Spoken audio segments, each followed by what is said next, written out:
আর কত জি জুলুমবাজি করবি তোরা বল, মুসলমানের চোখে আজি ঝরছে কেন জল। আর কত জি জুলুমবাজি করবি তোরা বল, মুসলমানের চোখে আজি ঝরছে কেন জল। ওরে এই দেশে কি মুসলমানের রক্ত দেওয়া নেই, দেশের উপর আসে আঘাত মুক্তি পেতে দি। আর কতদিন দেখবো এসব আইনার চলাচল, বাধ্য করতে আওয়াজ তুলি আগে তোরা চল। রুখতে চাই, রুখতে চাই, রুখতে চাই, কালা কানুন আইন মোরা রুখতে চাই। রুখতে চাই, রুখতে চাই, রুখতে চাই, কালা কানুন আইন মোরা রুখতে চাই। আজ বাংলা নয়, গুজরাট নয়, অস্থির গোটা দেশ, পার্লামেন্টে বসে তোমরা নাটক করছো বেশ। মাদ্রাসার মসজিদ গুলো করতে চাইছো শেষ, ওয়াকফ সম্পদ লুটবার এক ফন্দি করছো বেশ। ইংরেজদের বর্বরতা হার মানিয়েছে আজ, মুসলিম তুমি ঘুমিয়ে কেন করছে তো? ওই চাওয়ালা হয়ে দেশ চালালে এমনটি তো হয়, সাম্প্রদায়িক দাঙ্গাবাদী রাজ করতে চায়। রুখতে চাই, রুখতে চাই, রুখতে চাই, কালা কানুন আইন মোরা রুখতে চাই। নারে তাকবীর। ও আল্লাহ, এত জোরে বলবো, আস্তে করে ভয়, আপনার ভয় হচ্ছে নাকি? চাওলা আমি বলেছি, ধরতে তো আমার ধরবে, তা আপনাদের অসুবিধা কি? আর ইউটিউবাররা সব তো মুখ আমারটাই ধরছে, আপনাদের তো দেখাচ্ছে। তা মার যদি হয় কার আগে হবে? একটু জোরে বলে। আমার তো আপনাদের টেনশন কি? তো ফিরি আল্লাহ আকবার একটু জোরে বলতে পারবেন না? নারে তাকবীর, নারে তাকবীর। ওয়াদা ছিল সর্বধর্মের মিলনে চলবে দেশ, হিন্দুস্তানের সংবিধান করতে চাইছে শেষ। অবিলম্বে ওয়াকফ বিল বাতিল করতে হবে, নইলে ঘুমন্ত বাপ জেগে উঠে ময়দানেতে যাবে। ওই বাপ দাদাদের সম্পদগুলো আগলে রাখতে চাই, প্রয়োজনে জীবন দিয়ে বাঁচাবো সবাই। রুখতে চাই, রুখতে চাই, রুখতে চাই, কালা কানুন আইন মোরা রুখতে চাই। রুখতে চাই, রুখতে চাই, রুখতে চাই, কালা কানুন আইন মোরা রুখতে চাই। নারে তাকবীর। মাশাআল্লাহ, আমি সবে আপনাদের কাছে একটা কবিতা বলেছি, তাও আর রোজার সময় তো বেশি চেঁচানো যাবে না। আলহামদুলিল্লাহ, আলহামদুলিল্লাহ, রোজাদারের মুখের গন্ধটা আল্লাহর কাছে মিশক আম্বরের থেকে আরো উত্তম। জোরে বলুন না সুবহানাল্লাহ। ভাইরা, এইজন্য আসুন আমরা একটু প্রাণ ভরে রাসূলের শানে দরুদ উচ্চ আওয়াজে পড়ি। আল্লাহুম্মা সাল্লি আলা, সবাই পড়ে, মাওলানা মুহাম্মদ ওয়া আলা আলি সাইয়্যিদিনা।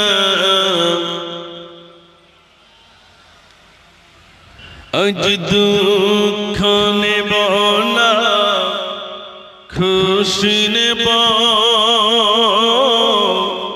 খোদা গো তুমি দাও না বলে।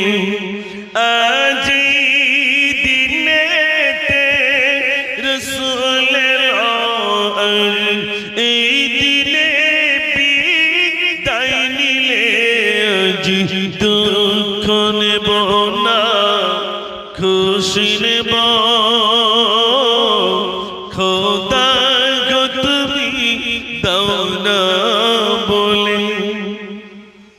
সৃষ্টির প্রথমে সৃষ্টি যিনি, আর সে মুআল্লাহ রেখে তৈরে বিশ্ব নিখিলে জানিয়ে দিল, পাঠাবো এমন দিলবারে। সেই রূপ দেখিলে বিশ্ব জাগান্মর, সেই রূপ দেখিলে বিশ্ব জাগান্মর। সিজদা করিবে তুলে তুলে, আজ দুঃখ নেব না, খুশি নেব, খোদা গো তুমি দাও না বলে। আলোচনা রাখছিলাম আর ভাই একটা গজল বলতে বলেছেন, ইনশাআল্লাহ ওটা বলেই ইতি হয়ে যাবে। 4:10 মনে আজান, 4:10 আজান, 15। আচ্ছা আচ্ছা ঠিক আছে ইনশাআল্লাহ। আমি 15 পর্যন্ত, আজানের আগ পর্যন্ত আপনাদের কাছে আলোচনা রাখবো। কষ্ট হচ্ছে না তো? মাশাআল্লাহ। আর সবথেকে আমার ভালো লাগছে কি জানেন, যে আমাদের প্রাণপ্রিয় ভাইজান হুজুর তিনি আসবেন, আলহামদুলিল্লাহ হুজুর কেবলা আসবেন, অন্তত একটু আমরা সবাই হাতে হাত দিতে পারবো। বিশেষ করে ভাইজান হুজুরের মুখস্থিত বাণী আমরা শুনবো। দেখেন ফুরফুরা শরীফের আওলাদগণ, হুজুরগণদের মানুষ এনে বিরাট মিলাদ শুনতে চায় না, একটু দোয়া করে দিলে ওটাই যথেষ্ট, ঠিক কি না ভাই? একটু দোয়া করলে ওটা আমাদের জন্য অনেক। হুজুরদের এই জন্য আনে, মানুষ এটা বোঝে না, মানুষ এটাই বোঝে না। হুজুর কেবলা আসবেন, একটু দোয়া করে দিলেন। আমার মনে পড়ে ছোটবেলায় আব্বা নিয়ে গেছেন মেজলা হুজুর কেবলা রহমাতুল্লাহ আলী হুজুরের কাছে। আমার আব্বা ছিলেন মেজলা হুজুরের মুরিদ। তো আমি মাদ্রাসায় পড়ছি, আব্বা মাদ্রাসায় দিয়েছেন, হুজুর কেবলার কাছে নিয়ে গেছেন। হুজুর আমার ছেলেটার জন্য একটু দোয়া করে দেন। ফুরফুরায় মানুষ কি নিতে যেত ভাই? দোয়া নেওয়ার জন্য। আব্বা সেই সময় নিয়ে গেছেন। আজ মনে পড়ছে হুজুর কেবলা কোন দোয়া করেছেন, যাও বাবা আল্লাহ তোমাকে হাফেজ বানিয়ে দিন, যাও বাবা আল্লাহ তোমাকে ভালো রাখবে। হুজুরদের দোয়া আমাদের দোয়া, জানার আল্লাহর হয়ে গেছে, আল্লাহ তাদের হয়ে গেছে। একটু জোরে বলুন না সুবহানাল্লাহ। আমার সোনার ভাইরা, এই জন্য হুজুর কেবলা আসবেন, তাদের কাছ থেকে একটু দোয়া নেবেন সবাই। জীবন পরিবর্তন আল্লাহ যেন করে দেন, আল্লাহ যেন তাকদীরটাকে খুলে দেন।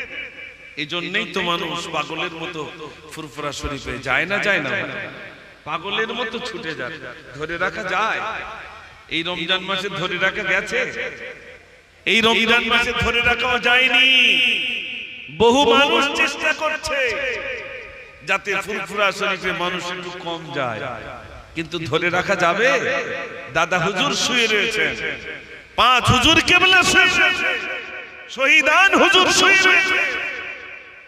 মানুষ ভাইরা, মানুষ পাগলের মতো যাবে রুহানি দোয়া পাওয়ার জন্য। একটু জোরে বলুন না সুবহানাল্লাহ। ও সোনার ভাইরা, আমার জন্য আপনাদের কাছে আমি শেষ কথাটা বলে যাই। রমজান মাস এসেছে, বড় বরকতময় মাস, বড় বরকতময় মাস। এই 18 রমজান হয়ে গেল ভাইরা আমার, আর মাত্র 12টা দিন, জানি না 29 হবে কি 30 হবে জানি না।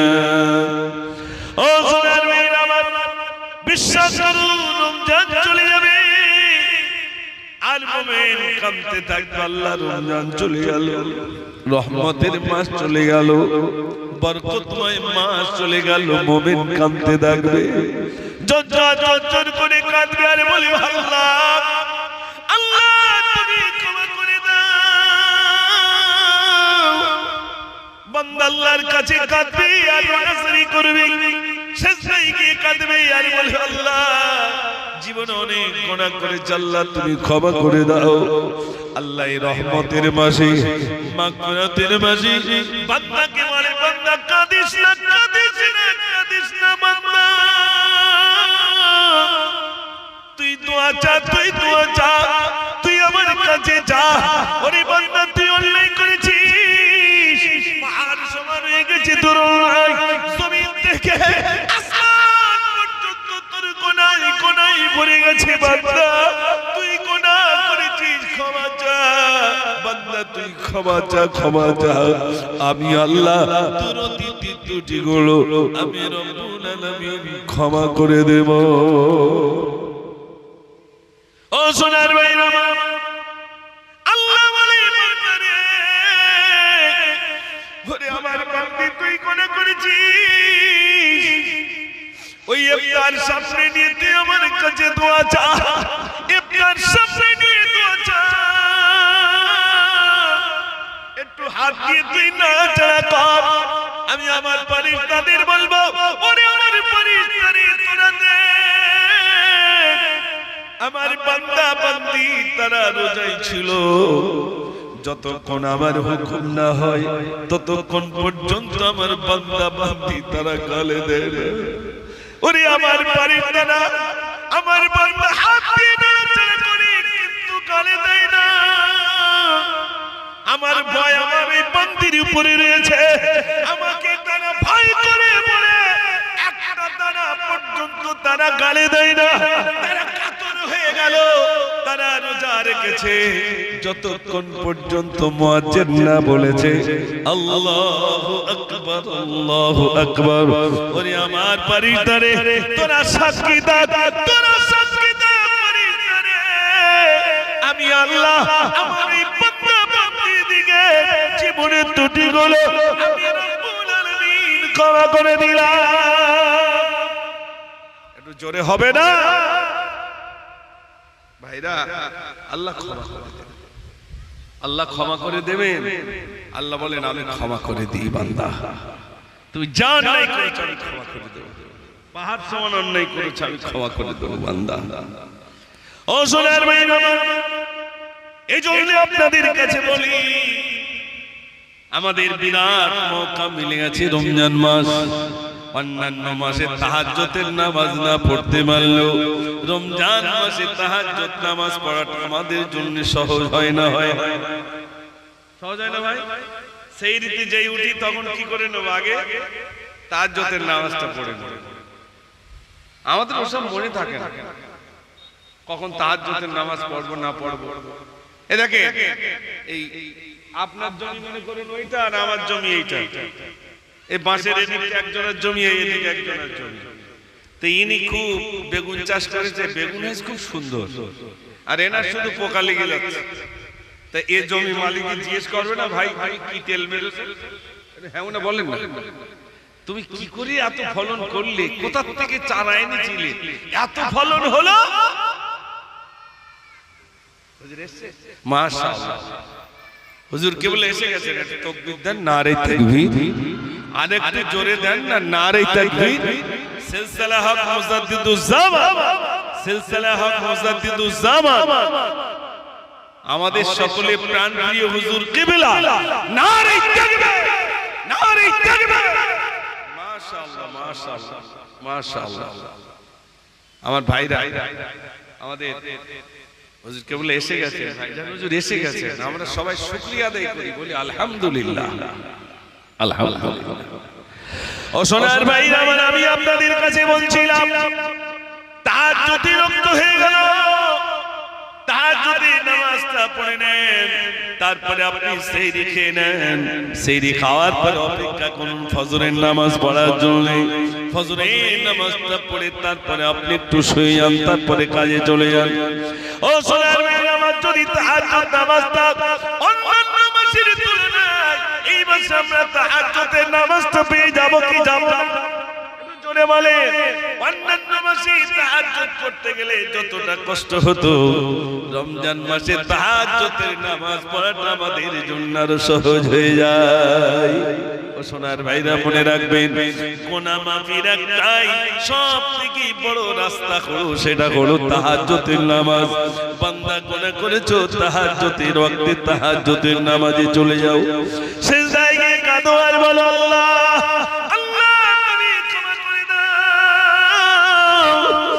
তুমি ক্ষমা করে দাও।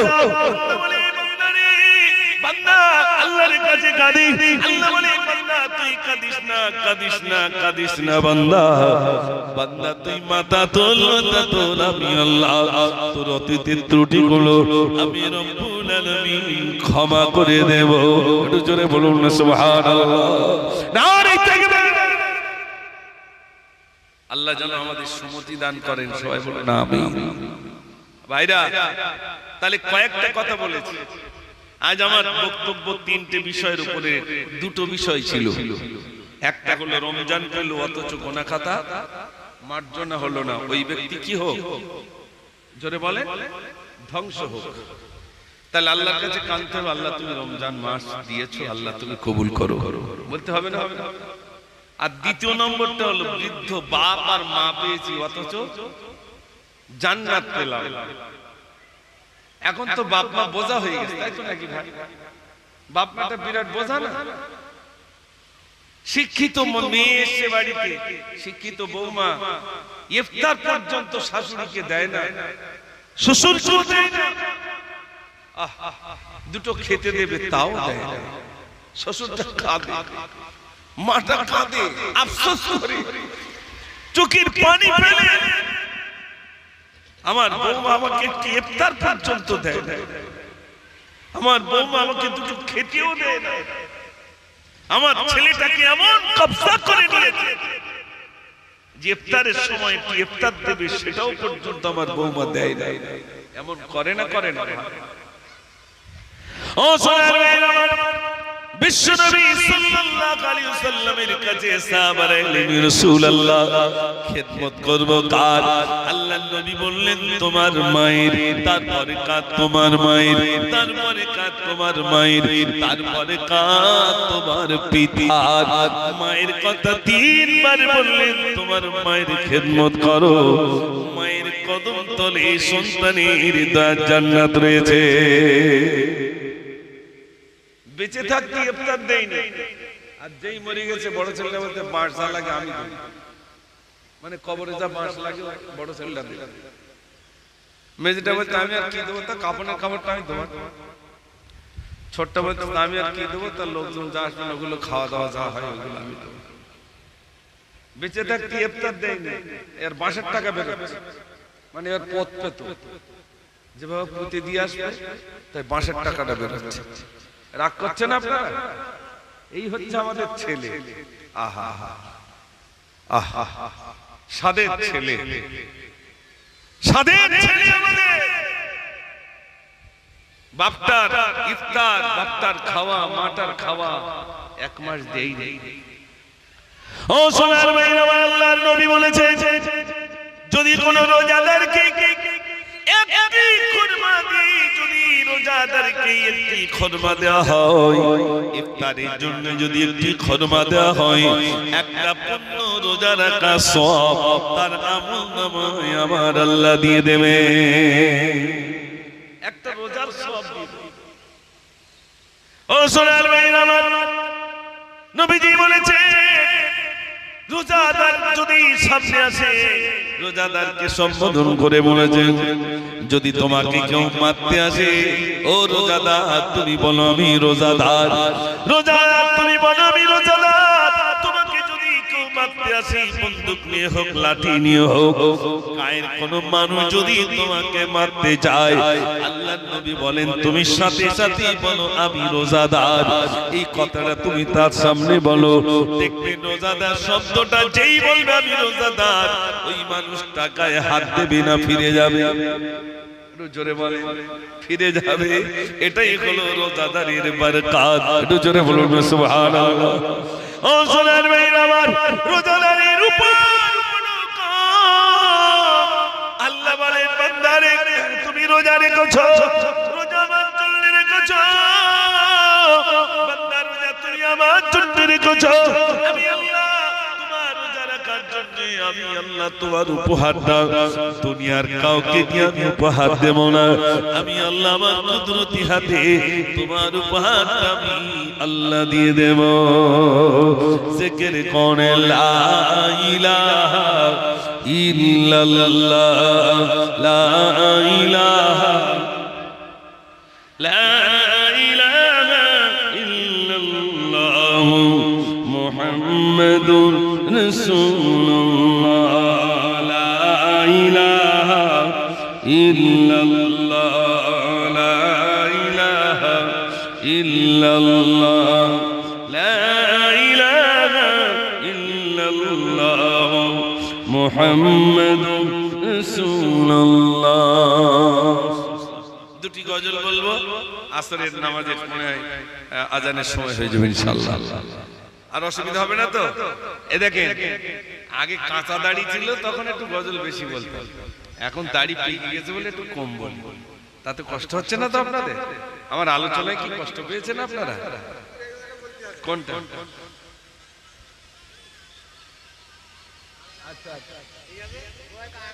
একদম গোড়ার থেকে শেষ পর্যন্ত বলতে হবে।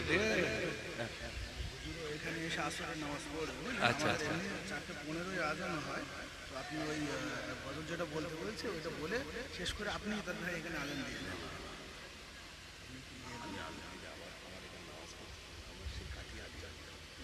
নামাজ যেও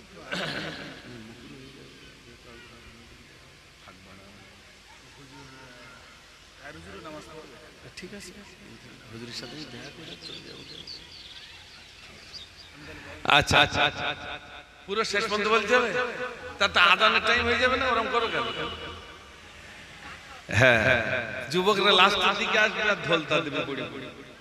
সে ফার্স্টে এসে যদি বলে দিল সবাই বসো বলবো এবার এমন ঘটনা, মা ও বেটির কান্নাকাটি একবার শোনো না। সবাই বসো বলবো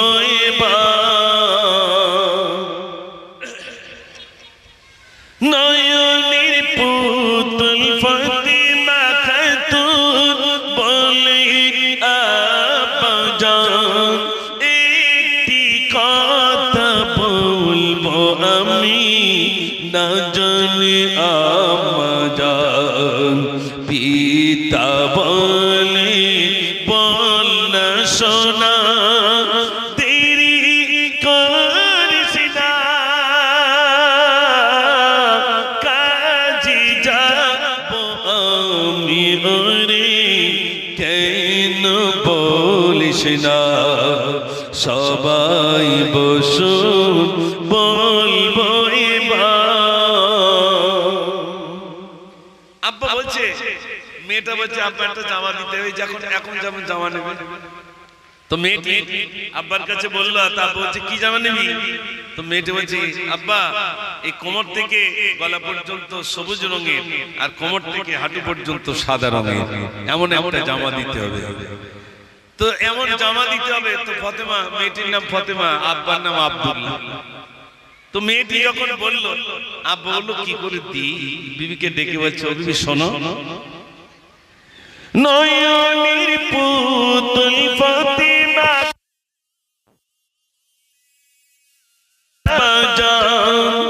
একটি জামা দিতে হবে, মোর পক্ষে দিদি যান। পিতা বলে কেমন রাগে পাল্লা ফাতিমা, উপরে সবুজ নিচে সাদা, তুমি তাকিয়ে দেখো না। উপরটা সবুজ নিচেরটা সাদা, এমন একটা জামা দিতে হবে।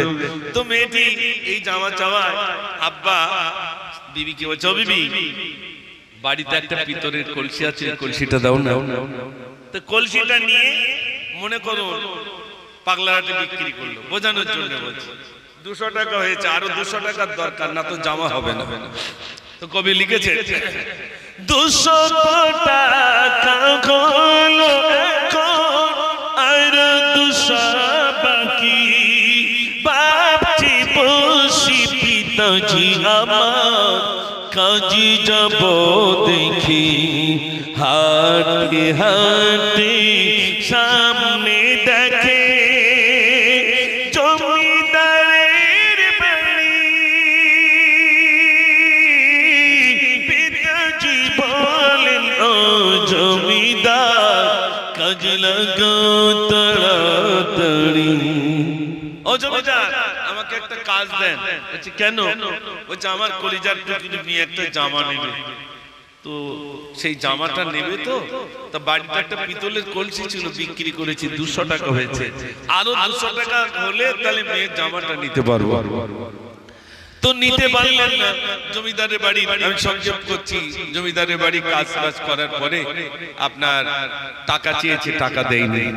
টাকা না দিলে বলছে টাকা দেন, বলছে না এখন নেই, তুই কিছুদিন পরে এসে নিয়ে যাবি। আর দেখবেন ভাই গরিব মানুষ কাজ করার পরে হালখাতা করলে ভালো হয় না? এটা হ্যাঁ না বলেন? লোকের বাড়ি কাজ করার পরে হালখাতা করলে ভালো হয়।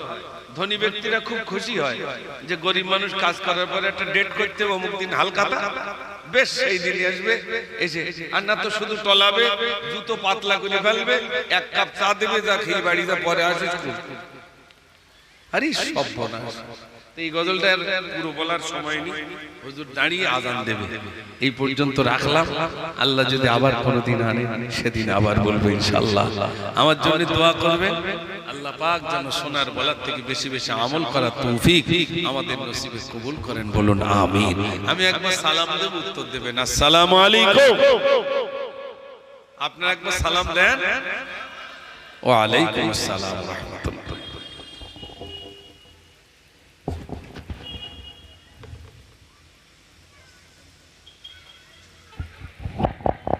এখন